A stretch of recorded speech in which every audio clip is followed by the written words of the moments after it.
নামঘৰৰ মণিকূটৰ দৰে আমাৰ ঘৰখন পবিত্ৰ কৰি ল'ব নোৱাৰিম যেতিয়ালৈকে মৰাশবিলাক আমি ঘৰত আনি থাকিম তেতিয়ালৈকে ঘৰখন শ্মশান হৈ থাকিব। যিসকল নাৰীয়ে যিসকল গাভৰু ছোৱালীয়ে যিসকল বোৱাৰীয়ে আবুৰ হৈ বাহিৰলৈকে যায় তেওঁ বিপদত নপৰে।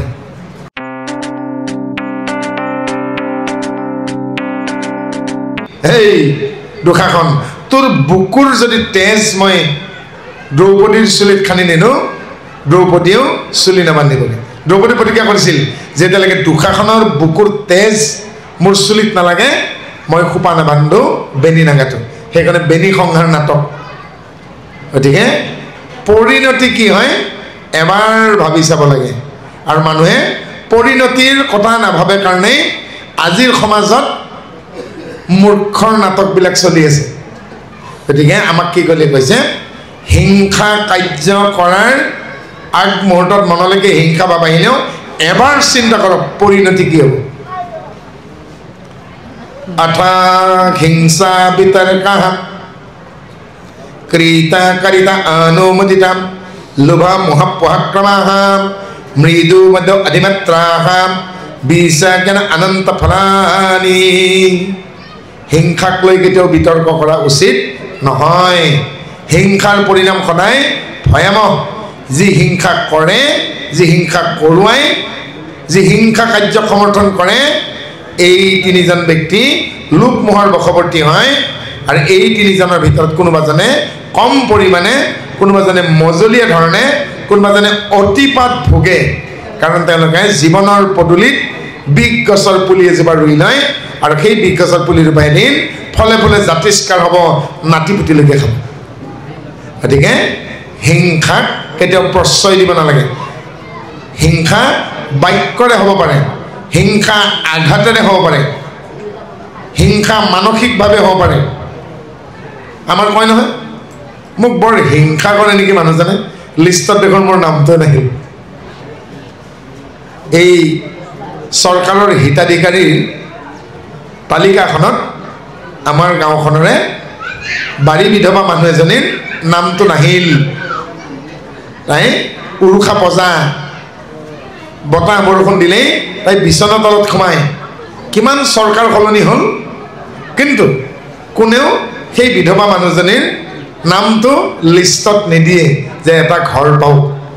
তেতিয়া আইতাজনীয়ে কি কৈছে মোৰ আগত, এই মামা মই আৰু নিবিচাৰোঁ বুজিছা নাই, আজি 28 বছৰ হ'ল মই বিচৰা, মই ঘৰ এটা নাপালোঁ, মইতো ঘৰটোলৈ মৰি নাযাওঁ, মোক চাগে সকলোৱে হিংসা কৰে। মই মনে মনে ভাবিলোঁ এই বুঢ়ীজনীকতো হিংসা কৰিবলগীয়া কি আছে। তাৰমানে মানসিক হিংসাও হ'ব পাৰে। তাৰমানে সেই বিধৱা মানুহজনী কোনো মনেৰেও ভাল নাপায়। গতিকে মানসিকভাৱেও হিংসা হ'ব পাৰে। কেৱল অস্ত্ৰলৈ হিংসা নহয়, কাৰোবাৰ ডিঙিটো কাৰোবাৰ হাতখন কাটি দিলেই হিংসা নহয়, মনেৰেও হিংসা হ'ব পাৰে। অহিংসা প্ৰতিষ্ঠায়ম তৎসনিধ বৈৰী ত্যাগা। যেতিয়ালৈকে অহিংসা প্ৰতিষ্ঠা নহয়, কেতিয়া অহিংসা প্ৰতিষ্ঠা হ'ব? যেতিয়া বৈৰী ভাৱ ত্যাগ হ'ব। বৈৰী ভাৱ ত্যাগ নহ'লেকে অহিংসা প্ৰতিষ্ঠা নহয়। আজি ইন্দ্ৰই হিংসা কৰিছে কাক? মানসিক হিংসা কৰিলে কাক? দেৱগুৰু বৃহস্পতি। আজি স্বৰ্গৰ গুৰু স্বৰ্গৰ দেৱগুৰু বৃহস্পতিক যথোচিত সন্মান নজনালে। নজনাৰ পৰিপ্ৰেক্ষিতত কাৰ গ্লানি মনলৈকে যেতিয়া গ্লানি আহে, কেতিয়া গ্লানি আহে? গ্লানি আহিব লাগিব মই ভুল কাম কৰিছোঁ বুলি। কেতিয়া? যেতিয়া অনুশোচনা হ'ব। আৰু অনুশোচনাৰ সমান ডাঙৰ প্ৰায়চিত্ত নাই। আৰু এতিয়া ইন্দ্ৰই নিজক নিজে অনুশোচনা কৰিছে, নিজৰ মনলৈকে গ্লানি আহিছে, মই বহুত বেয়া কাম কৰিলোঁ যে আমাৰ দেৱগুৰু বৃহস্পতিক মই উপযুক্ত সন্মান নিদিলোঁ। এই আপাহতেই কওঁ আমি যদি জীৱিত অৱস্থাতেই আমাৰ পিতৃক আমাৰ মাতৃক আমাৰ ককাক আমাৰ আইতাক যথাযোগ্য সন্মানখিনি নিদিওঁ, মৰাৰ পাছত সাতহাল খাহি মাৰি ৰাইজ খেতিক ভোজ দিলে আমাৰ পিতৃ মাতৃ ককা আইতা পোনাও পোকাও পোচান পোমান আমাৰ 21 পুৰুষৰ আত্মাই শান্তি নাপায় গতিকে আপোনালোকে বেলেগ একো কৰিব নালাগে একো পৰমান্ন দিয়াৰ দৰকাৰ নাই যদি আপোনাৰ নাই আপোনাৰ সাধ্য অনুসাৰে আপোনাক এই পৃথিৱীখন দেখুৱা আপোনাৰ পিতৃক আপোনাৰ মাতৃক আপোনাৰ ককাক আপোনাৰ আইতাক যদি এওঁলোক এতিয়াও এই পৃথিৱীত আছে জীয়াই থাকোঁতে তেওঁলোকে পাবলগীয়া সন্মানখিনি দিব আৰু যদি জীয়াই থাকোঁতে আপুনি সেই সন্মানখিনি নিদিয়ে মৰাৰ পিছত তেওঁৰ ফটোখনত ধূপ ঘূৰাই দি ফুলৰ মালা দি তেওঁলোকৰ মৃত্যুৰ পাছত আপোনাৰ টকা পইচা আছে বুলি পেলাই সাতহাল খাহি মাৰি মঙহৰ ভোজ দি জ্ঞাতিৰ উদৰ পুৰাব পাৰিব কিন্তু সেই আত্মাক শান্তি দিব নোৱাৰিব আপোনালোকৰ পিতৃ মাতৃয়ে যদি জীৱন্ত অৱস্থাতে মৃত্যুৰ আগমুহূৰ্ততে আপোনালোক সন্তানৰ পৰা যদি প্ৰাপ্য সন্মানখিনি পাই যায় তেওঁলোকে যদি সুখেৰে মৰিব পাৰে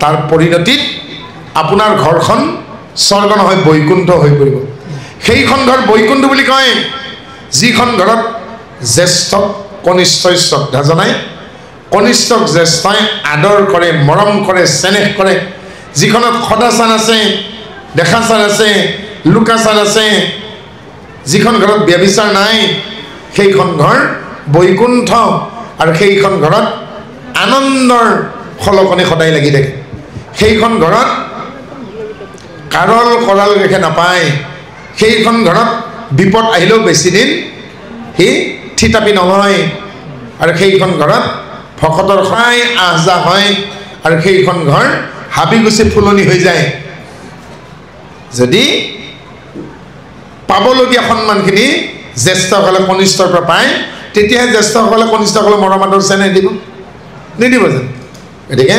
নিস্বাৰ্থভাৱে যিখন ঘৰত আদৰ চেনেহ আজিও আছে সেইখন ঘৰ কি হ'ব জানে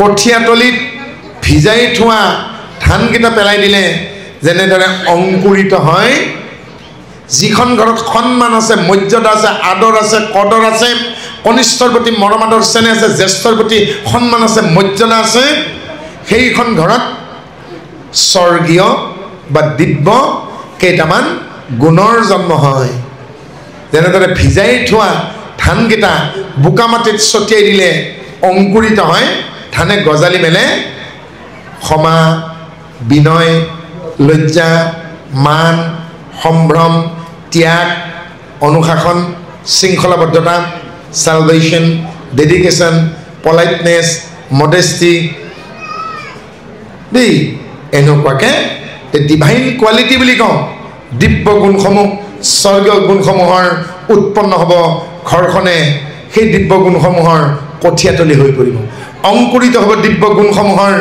আৰু সেই দিব্য গুণে সেই ঘৰৰ প্ৰত্যেকজন সদস্যক এটি ৰূপান্তৰ দিব আৰু তেওঁলোকে সাধাৰণ মানুহৰ ঠাইত অসাধাৰণ হৈ পৰিব গতিকে সেইখন ঘৰৰ পৰাই মহাপুৰুষসকলৰ জন্ম হৈছেগে বীৰসকলৰ জন্ম হৈছেগে স্বনামধন্য ব্যক্তিসকলৰ জন্ম হৈছেগে সেইখন দেশৰ পৰা আমাৰ ডাঙৰ ডাঙৰ ৰজা মহাৰাজা মন্ত্ৰী জনপ্ৰতিনিধিক আমি পাইছোঁ যাৰ ঘৰখন দিব্য গুণৰ কঠীয়াতলি the crop field of the divine কোৱালিটিছ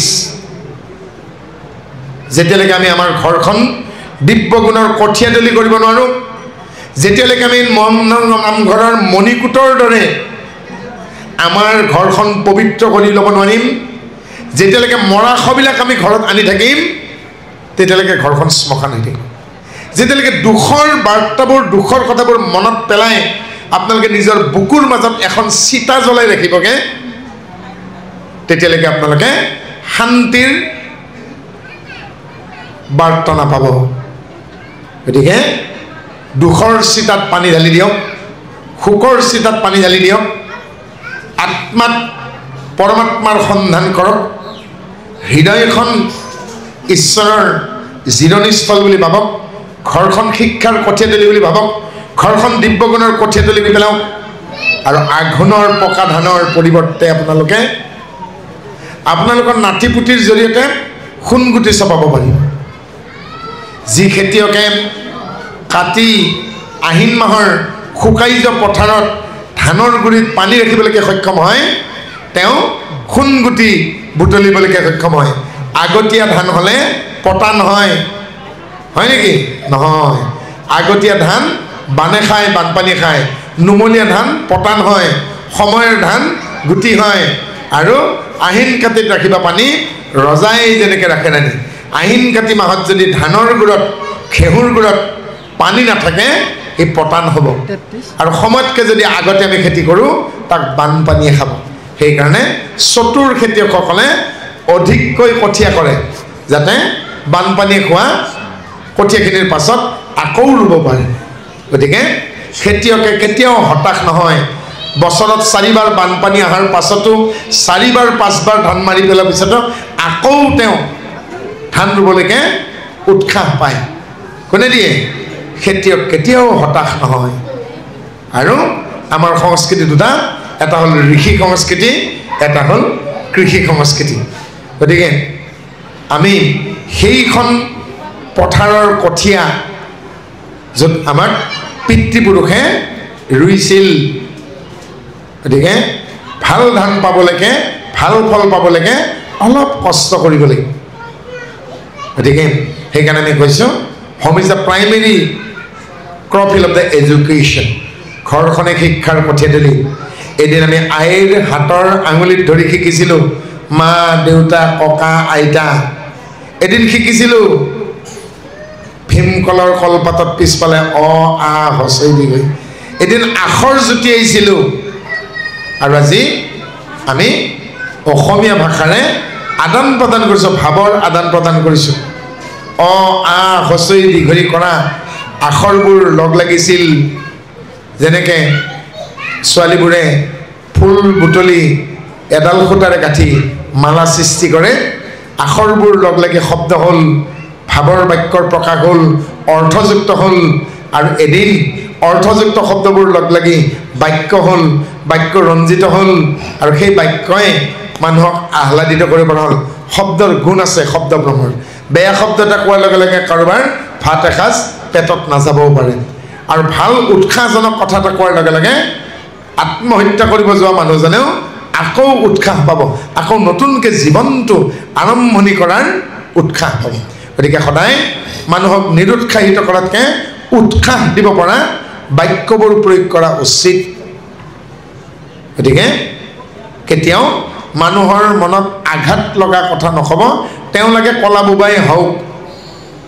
কাৰণ মনত থাকিব, ঈশ্বৰক এটা নাম দি মাতো আমি অন্তৰ্যামী। 130 নম্বৰ ঘোষাত কৈছে মাধৱদেৱে, তুমি মোৰ অন্তৰ্যামী তজু ভৃত্য ভৈলো আমি। এই নামঘৰত পৰমানন্দ আটা ক্ষেত্ৰত বহাগ বিহুৰ দিনাখন মুকবধিৰ, মুখেৰে কথা ক'ব নোৱাৰা, কাণেৰে নুশুনা এজন ডেকা ল'ৰা আহিল। প্ৰসাদ বিলাই আছে, থিয় হৈ নমস্কাৰ কৰিছে আৰু নামঘৰে ইংগিত দিছে, ৰহ তই প্ৰসাদ খাই যাবি। এজন মানুহে ভুলতে ক'লে, পাগলটোৱে সেৱা কৰিলে কি ডাল হ'ব, তাৰতো একো লাভ নাই, ই বা কিয় আহিছে। সেই কলা বোবা ল'ৰাটোৱে ইংগিততে গম পাইছে যে তেওঁৰ প্ৰতি কিবা বেয়া শব্দ ব্যৱহাৰ কৰিছে।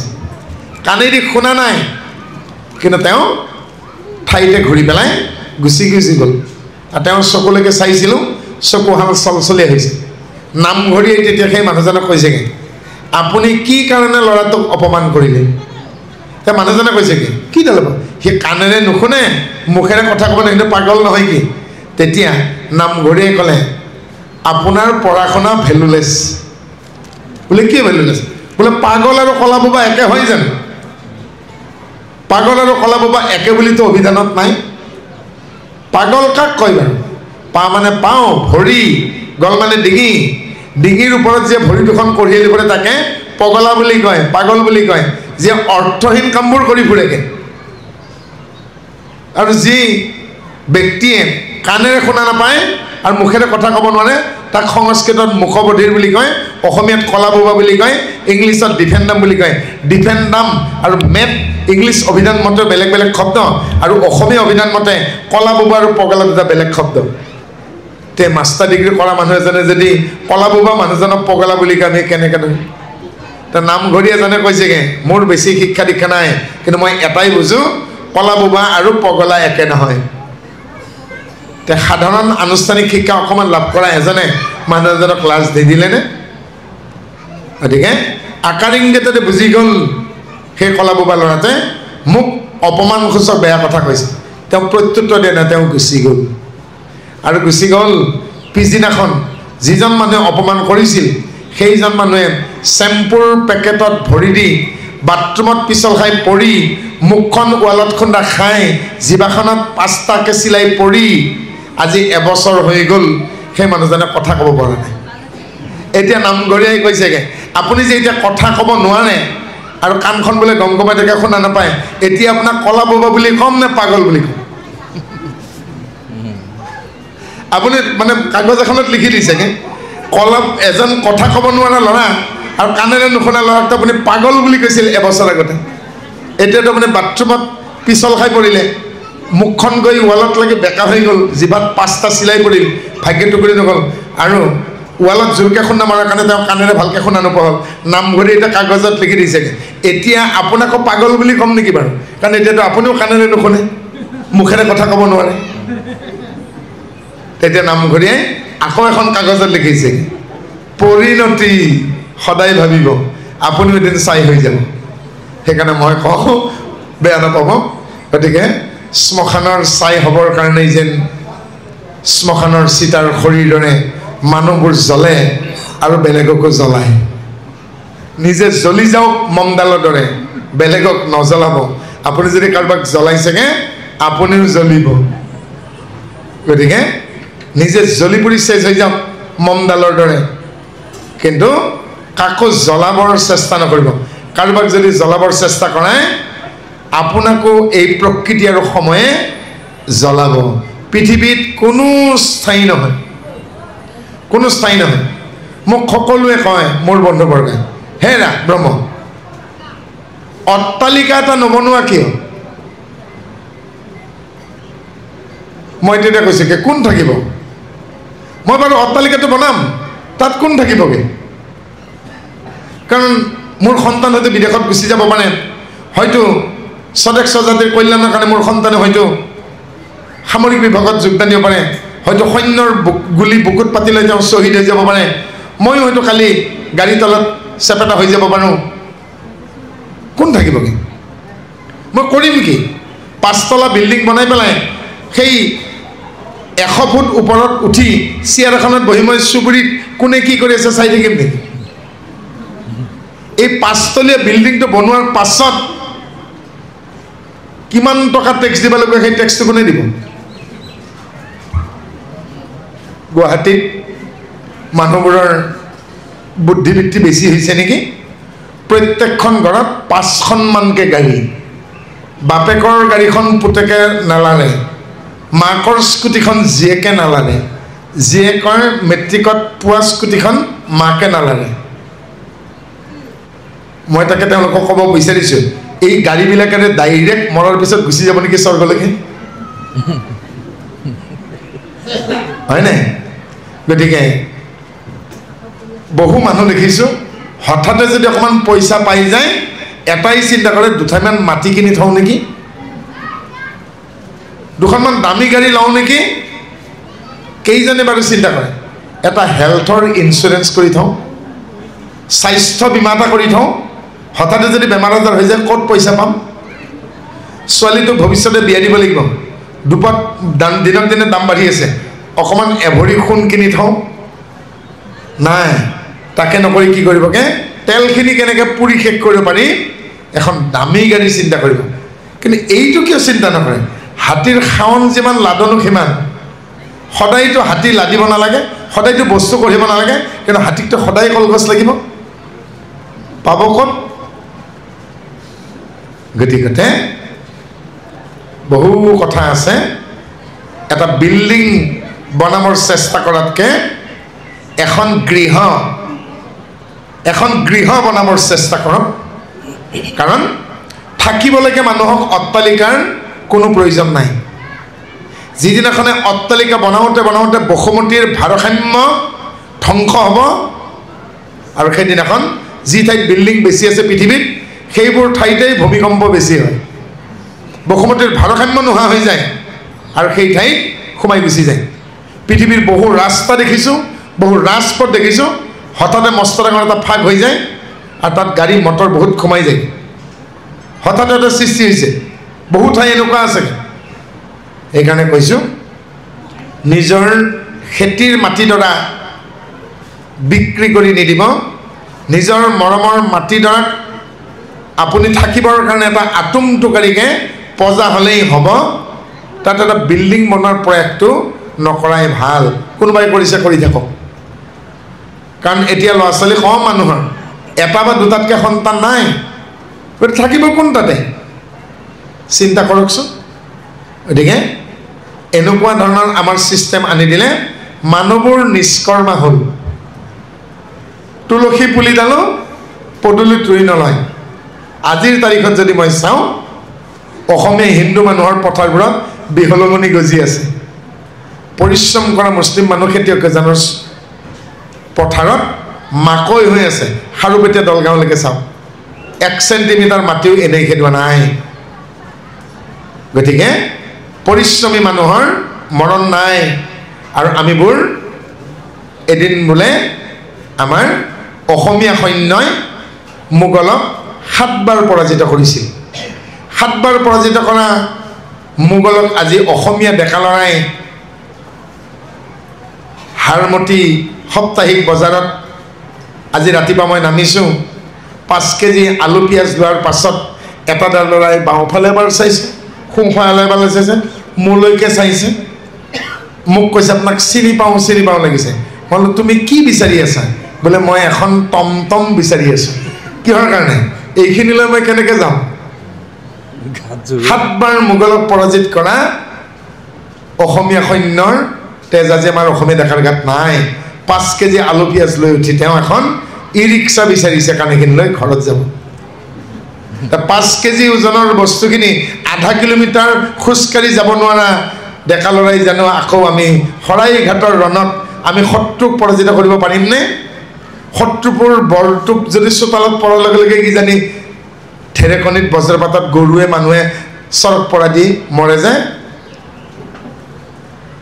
গতিকে যুঁজৰ সৈন্য সেইজন যিজনে কটামূৰ দেখি ভয় নাখায় তেজ দেখি ভয় নাখায় অংগ প্ৰত্যংগ দেখি ভয় নাখায় যুঁজিবলৈকে ভয় নাখায় শত্ৰুৰ আঘাত ভয় নকৰে সেইজনেহে ৰণৰ ৰণুৱা বনৰ বনোৱা কিন্তু আজি আমাৰ অসমীয়াৰ গাত কিমান বল শক্তি আছে আপোনালোকে বুজি পাইছে আজি আমি চাৰিওফালৰ পৰা নিশকতীয়া হৈ আহিছোঁ অলপ ভাবি চাবগে ৰাৱণ যদি ৰজা হয় লংকাৰ তে সীতাক অপহৰণ কৰি অশোক বনত বান্ধি থব মণ্ডোদৰী নাই নেকি মণ্ডোদৰী থকাৰ পাছতো ৰামৰ পত্নীক অপহৰণ কৰি বান্ধি দিব ৰাম ৰজা হ'লেই কি হ'ব আকৌ সীতাক অগ্নি পৰীক্ষা কৰিব আৰু সীতাক বিসৰ্জন দিব সীতা গৈ বনবাস পাব মাক এফালে দেউতাক এফালে লৱকুশৰ কি গতি হ'ব বাপেকক আৰু খুৰাককে চিন্তি নাপাব লক্ষ্মণক বন্দী কৰি থ'ব দিভৰ চোৱা আজি পৰিয়ালবোৰত সন্তানবোৰৰ কি গতি লৱকুশৰ দৰে গতিকে আমাৰ প্ৰজাৰ অৱস্থা আজি সীতাৰ দৰে ৰাৱণ যদি ৰজা হয় সীতা অশোক বনত বান্ধি যাব ৰাম যদি ৰজা হয় কি হ'ব আৰু পুনৰ সীতাৰ গতি বন এই অগ্নিত পৰীক্ষা কৰি অনাইলা কি তাক ও ব্ৰহ্মাদেৱে স্তুতি বাণী কৰিলা তোমাক কোনে জানে এই সম্বৰিলা সীতা দশৰথৰ বচনে হৈ অযোধ্যাকৈ আঁকিলা সৌভাগ্য ৰংগ মনে লাখ লাখ টকাৰ পেণ্ডেল পাতি লাখ লাখ টকাৰ শ্ৰাদ্ধ কৰি 1 লাখ 1.5 লাখ টকাৰ বম ফুটাই লাখ লাখ টকাৰ মাছ মাংসৰে ভোজ ভাত দি বছৰ নাবাগৰোতেই বোৱাৰীজনীক হয়তো বিদায় দিবও পাৰে বিয়াৰ দিনাখনৰ শেষ ৰাতি নিজৰ পুত্ৰই আদৰি অনা কইনাজনীক শাহুৱে আদৰি নানে জানো ধূপজোৰা দি পেলাই এবছৰ পাছতেই মনোমালিন্য হয় উলিয়াই দিবও পাৰে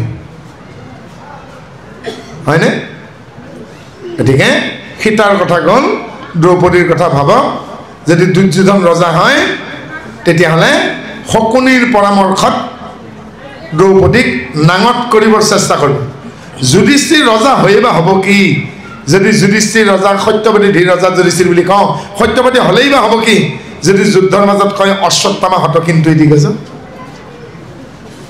যি যুধিষ্ঠিৰে মাকক অভিশাপ দিলে মাতৃজাতিৰ মুখত কোনো কথা লুকাই নাথাকিব তেতিয়াহ'লে তেওঁ যৌধেয়ী নামৰ অপ্সৰাজনীৰ লগত যে সম্পৰ্ক হৈ অবৈধ সন্তান দৈৱকৰ জন্ম দিছিল সেই কথাষাৰ নকলে কিয় মাকৰ আগত গতিকে যুধিষ্ঠিৰ ৰজা হ'লেই বা হ'ব কি যদি জুৱা খেলিব যায় যুধিষ্ঠিৰে ভাতৃ পত্নী দেশ জুৱাত যাব গতিকে ত্ৰেতা যুগৰ সীতাৰ দৰে আৰু দাপৰ যুগৰ দ্ৰৌপদীৰ দৰে বৰ্তমান প্ৰজাৰ অৱস্থা যদি দুৰ্যোধন ৰজা হয় তাই ৰজস্বল অৱস্থাত একবস্ত অৱস্থাত নাঙত কৰিবলৈকে চেষ্টা কৰিবগে আৰু যুধিষ্ঠিৰ ৰজা হ'লে দ্ৰৌপদী কি হ'বগে জোৱাৰ কি হ'বগে হে দাও হ'বগে এই চকুৱে চকু নহয় আৰু চকু আছে সেই চকুৰ বিচাৰ কৰক যেতিয়া সেইযোৰ চকুৰ বিচাৰ কৰিব তেতিয়া আপোনালোকে প্ৰত্যেকেই নিজৰ হৃদয়ত ঈশ্বৰক পাব এই চৰ্মচক্ষুৰে যদি আপোনালোকে বাহিৰত খেপিয়াই থাকে ঈশ্বৰক নাপায় সেইদিনাখনেই পাব যশোদা মায়ে বলৰামে অভিযোগ দিয়াৰ কাৰণে কৃষ্ণই যেনে মুখখন মেলি দিলে দাদা বলভদ্ৰে দিলে কল খাইলে কৃষ্ণই মাতৃয়ে কদল পলায়া সাৰিবি কত গোপাল কুবায়া ফাৰিব তোৰ পিঠিৰ চাল মুখখন মেল বাইলন্ত বেন্ত বনমালী কি দেখিলেগে গোটেই সমস্ত জগতখনক দেখিলে কৃষ্ণৰ মুখৰ গৰ্ভত যশোদাই যেনেকৈ সমস্ত বিশ্বক দেখিছিল অন্তৰ দৃষ্টিৰে যেতিয়া আপোনালোকে নিজৰ হৃদয়খনক এখন দাপনি কৰি লৈ তাত একুৰা উত্তপ্ত জুইৰ নিচিনাকৈ এটা উজ্জ্বল পোহৰৰ নিচিনাকৈ পৰমাত্মাক কল্পনা কৰিব পাৰিব আৰু তাৰ মাজত এটা তিলৰ সমান বা এটা সৰিয়হ গুটিৰ সমানকৈ আপুনি আপোনাৰ আত্মাটোক কল্পনা কৰিব পাৰিবগৈ তেতিয়া আপোনালোকে নিজৰ হৃদয়ত ঈশ্বৰক পাব বাহিৰত খেপিয়াই নাপায় তীৰ্থ বুলি কৰে জলতা শুদ্ধি প্ৰতিমাত কৰে দেৱতা বুদ্ধি বাকীখিনি আপোনালোকে জানে ইমানেই যদি পাপ কৰিছোঁ গংগাত স্নান কৰাৰ লগে লগে মোৰ সেই পাপখিনি ল'ব নেকি গংগাই লোৱাহেঁতেন পৰীক্ষিত মহাৰাজে গংগা যমুনাত ডুবকি লগাই মুক্তি পালেহেঁতেন দান যদি ইমানেই ডাঙৰ পৰীক্ষিতে কৈছে লোন দান খুন দান বস্ত্ৰদান অন্নদান ৰক্তদান ভূমিদান ক্ষমাদান অভয়দান 16 প্ৰকাৰ দান কৰিছোঁ মাত্ৰ বাকী আছে যদি প্ৰয়োজন হয় মোৰ এই দেহটোকে দি দিম তেতিয়া এজন দেখি ক'লে আপুনি ইমানো পবিত্ৰ নহয় আপুনি দধিচি নহয় যে আপোনাৰ হাতেৰে বস্ত্ৰ তৈয়াৰ কৰিব আপোনাৰ দানত নহয়গৈ দানেও তৰাব নেনে পাৰিলে নেকি যজ্ঞই নোৱাৰিলে যজ্ঞই নোৱাৰিলে তপে নোৱাৰিলে জপে নোৱাৰিলে দানে একোৱেই নোৱাৰিলে পাৰিলে কেৱল নামে যেই নাম সেই হৰি জানা নিশ্চয় হৰি নামত খৰণ লওক নামত খৰণ হৰিত খৰণ সন্তত খৰণ জন্ম নিবাৰণ আৰু সন্তত খৰণ নহ'লেকে আমি উদ্ধাৰ নাপাম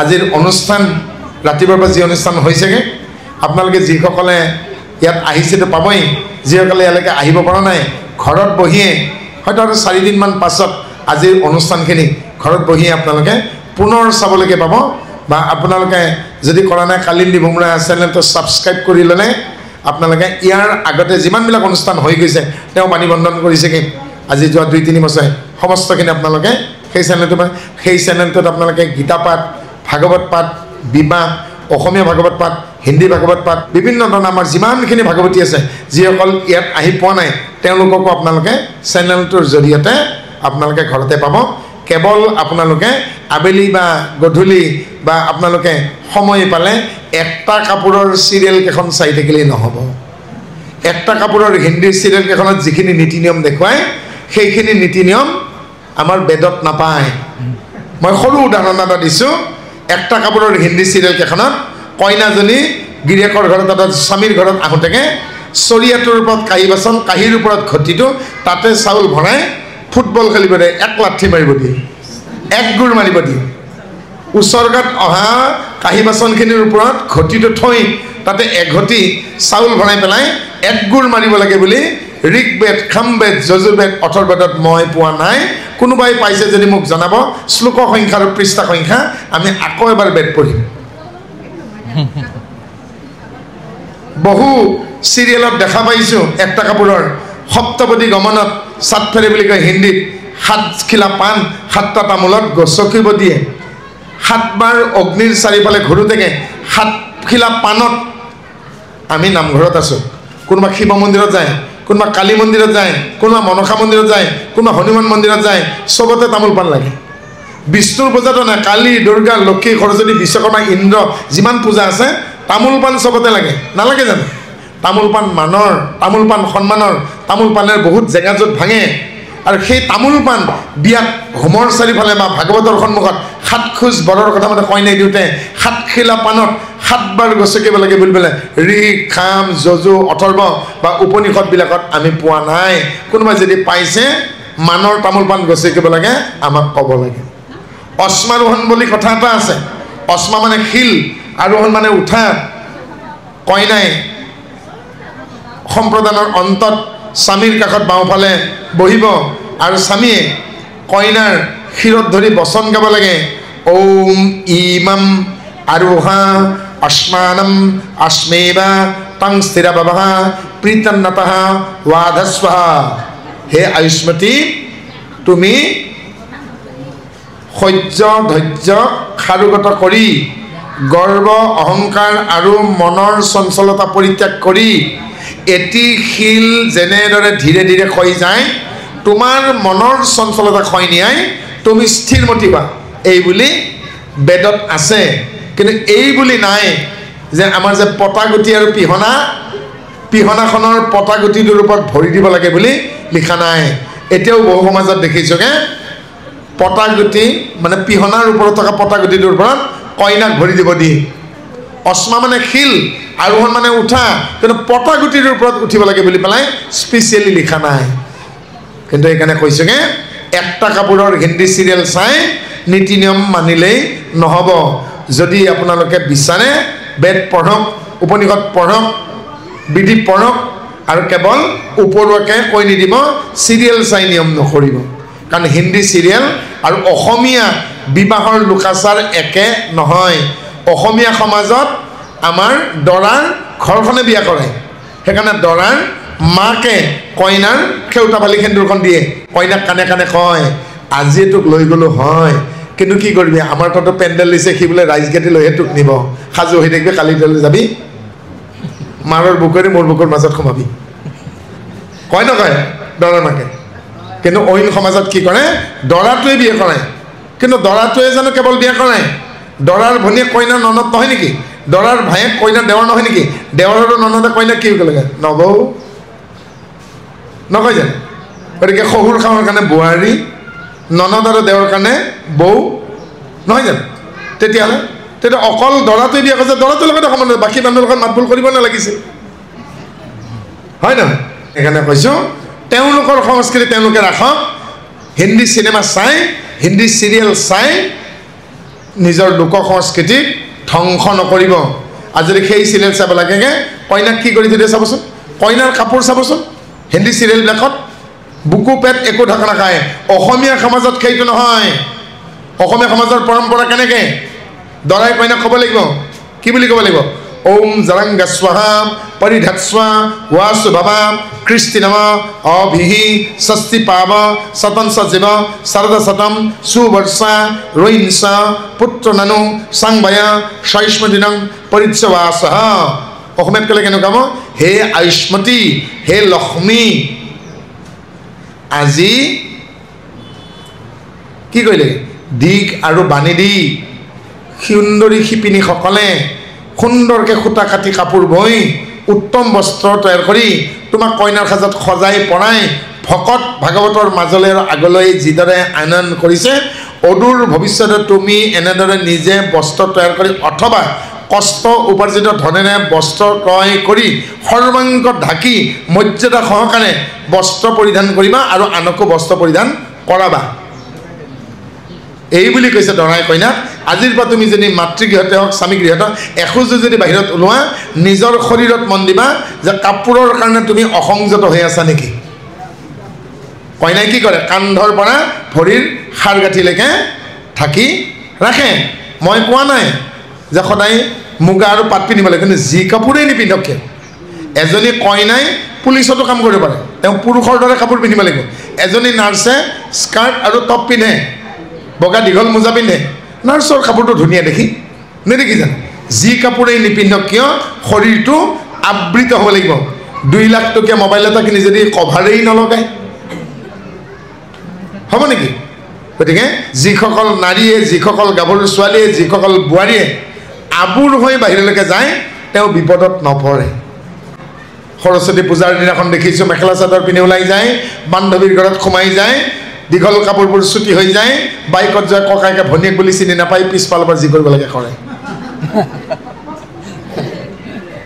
হয় ন কেতিয়াবা শুনিছে নেকি ৰেশমা ৰহিমা চাহিদা আনোৱাৰা জাহিদা ৰহিমা শৰীফা নামৰ এনেকুৱা কোনোবা মুছলিম নাৰীক কোনোবা ঠিকাদাৰৰ তাত কাম কৰি থাকোঁতে ৰাস্তাৰ কাম কৰি থাকেনে নগেন খগেন হৰি যদু মধু কোনোবা ডেকা ল'ৰাই জোকাইছে নোজোকায় কাৰণ এসাঁজ খাব নাপালেও তেওঁলোকৰ উৰণিখন থাকে হয়নে গতিকে আধুনিকতাৰ বলি হ'ল বুলিয়ে আধুনিক যুগ হ'ল বুলিয়ে 21 শতিকা হ'ল বুলিয়ে পেট বুকু ওলাই ফুৰিব চুটিকে কাপোৰ পিন্ধিব এয়াই কিন্তু আধুনিক নহয় গতিকে মই অনুৰোধ কৰিছোঁ মোৰ ভনীহঁতক আধুনিকতা কাপোৰেৰে নাহে চুটিকে কাপোৰ পিন্ধিলে আধুনিক হৈ নাযায় যদি আপুনি ঘড়ী পিন্ধা ঠাইত হাতৰ খাৰগাঁঠিত ৰঙা নীলা কলা জাপজৰি আছে এতিয়াও যদি আপোনাৰ ব্লাউজৰ তলত যদি আপোনাৰ তাবিজ মাদলি আছে কঁকালত নেদেখাকৈ যদি তাবিজ মাদলি ৰঙা সূতা মেৰিয়াই থৈছেগৈ বগা হোৱাৰ কাৰণে কালতে যদি ভৰিৰ খাৰগাঁঠিত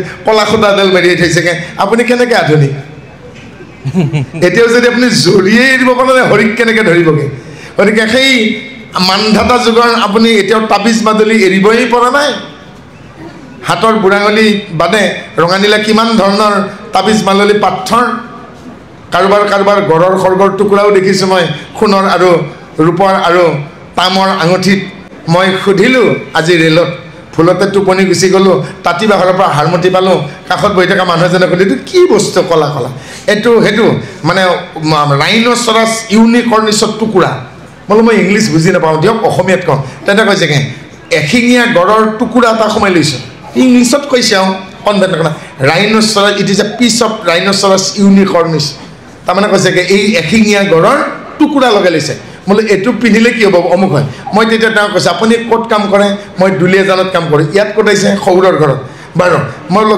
গড় ক'ত থাকে মোক কৈছে নাজানে নেকি মই কৈছে মইতো চিৰিয়াখানাতহে দেখা পাইছে নে কৈছেগৈ গড় হাবিত থাকে তেওঁ কৈছে মানাহত থাকে কাজিৰঙাত থাকে পবিতৰাত থাকে বোলো গড়ে কি খায় বোলে ঘাঁহ বোলে গড় কেনেকৈ মৰে বোলে চোৰাং চিকাৰী মানে বোলে কেনেকৈ মৰে গাঁতত পেলাই ফান পাতি ধৰে আৰু ইলেক্ট্ৰিক কৰতেৰে খৰ্গটো কাটি দিয়ে বাকীখিনি ময়ে কৈছোঁ তেজ গৈ গৈ বেবাই বেবাই গড়টো মৰি যায় তাৰপিছত চোৰাং চিকাৰীকে সেইটো বিক্ৰী কৰি দিয়ে জ্যোতিষীবিলাকে কিনি আনে আৰু আপোনালোকৰ নিচিনা মানুহে কিনি আনি আঙঠিত ভৰাই লয় যিটো গড়ে নিজকে বচাব নোৱাৰে সেই গড়ৰ টুকুৰাটো যে আপুনি বুলিছে আপোনাক কোনে বচাব তেওঁ লগে লগে আঙঠিটো খুলি পকেটত ভৰাই থৈছে যিটো গড়ে নিজেই বচাব নোৱাৰে গড়টোৱে ক'ব নেকি মোক আজি 6 বছৰ আগতে মাৰ্ডাৰ কৰিছেগৈ গতিকে এই মানুহটোৱে মোৰ টুকুৰা এটা পিন্ধি আছে হে ভগৱান এইটোক নামাৰিবা যিটো গড়ে নিজেই বচাব নোৱাৰে নিজকে he can't protect he himself from the poacher চোৰাং চিকাৰীৰ পৰা যি নিজকে বচা নাই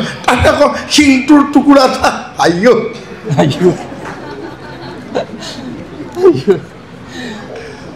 আমি প্ৰেক্টিকেল হ'ব লাগে এইকাৰণে কৈছোঁ মই ভনীহঁতক কৈছোঁ মাহঁতক কৈছোঁগৈ আধুনিকতা কাপোৰেৰে নাহে আধুনিকতা মন মানসিকতা আপোনাৰ মনটো আধুনিক হ'ব লাগিব মই ভাবোঁ মহাপুৰুষ শ্ৰীমন্ত শংকৰদেৱ গুৰুজনা মহাপুৰুষ মাধৱদেৱ আজিৰ পৰা 500 বছৰ আগতে আধুনিক আছিল আধুনিক বস্তুবিলাকক কমপ্লেইন নকৰে জানো এতিয়া যিসকল বোৱাৰীয়ে ঘৰত মেক্সি নামৰ এটা কভাৰ পিন্ধে বহুত শাহুৱে বেয়া পায় বেয়া নাপাবগৈ গতিকে আৰু কেইদিনমান পিছত সেই শাহুৱে ক'বগৈ বৰ গৰম বুইছা কিমান আৰু কাপোৰ খোপা মেৰিয়াই থাকিবগৈ বোলে মা ভকত আহিলে কি কয় ওপৰতে চাদৰ এখন মেলি ল'বি